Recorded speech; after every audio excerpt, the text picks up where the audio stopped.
Hello, everyone. My name is Eric Stiefel, and I'm excited to read a few poems from my debut poetry collection, Hello, Nothingness, which is forthcoming from Main Street Rag in the spring of 2023.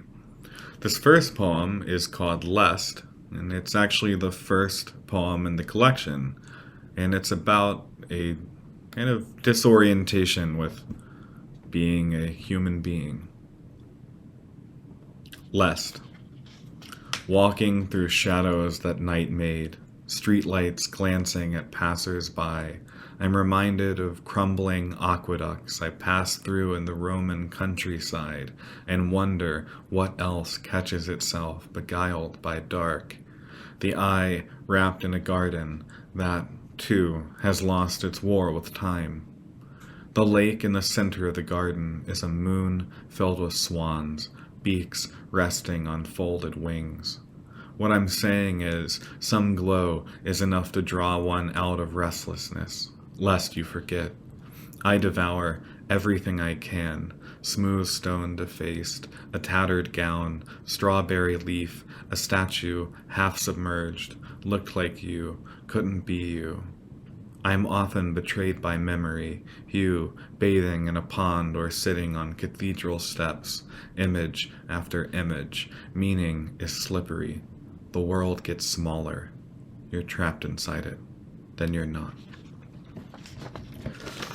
The second poem is called In a Moment, and it's about getting lost in the daydream of a memory, and then snapping out of it, and wondering what else you might have found inside that memory. In a moment. And then, as you stand up to leave the room, you're struck by an open window, dark brine and white waves, the jetties jutting out into an opaline sea.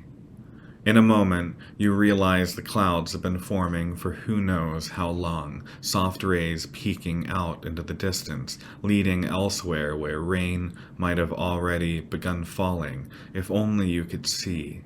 If only you could see into that elsewhere.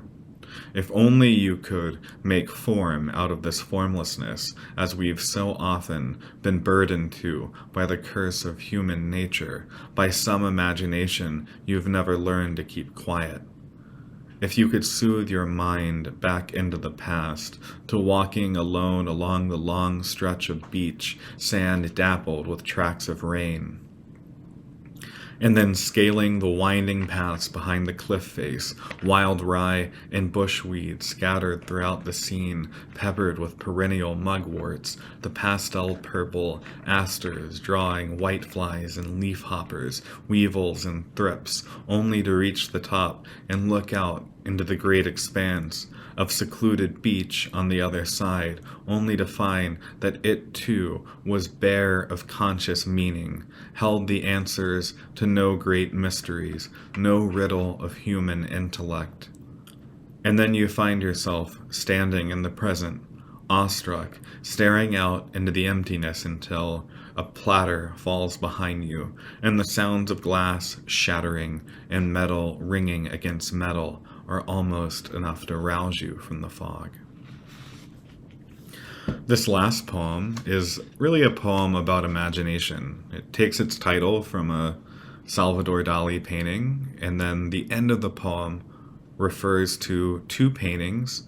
The first, The Girl Looking Out the Window by Edvard Munch, and the other, Birch Forest by Gustav Klimt. This is By the Flight of a Bee Around a Pomegranate.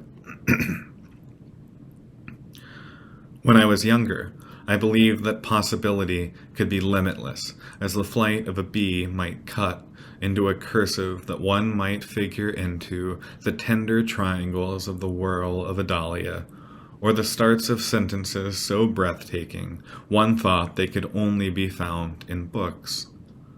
Reality could be any number of things. As a tiger leaping over one sleeping body, as it springs from the maw of an overlarge goldfish through an uptight ultramarine air, itself flowing forth from a crumbling of pomegranate seeds. My, What little sense you make, says the man with a leather briefcase to the young Eric sitting quietly on a bench. But where can that bench be? Who would watch from the ledge of catastrophe or spend all afternoon arguing against ekphrasis as a silly term for pathetic fallacy? What would the girl looking out the window think?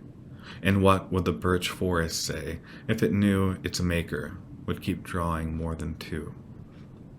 Thank you for listening. I hope you've enjoyed listening to these, and I hope if you're interested, you will check out Main Street Rags bookstore, where you'll be able to find Hello Nothingness in the spring of 2023, though it's available for pre-order now. Thanks again.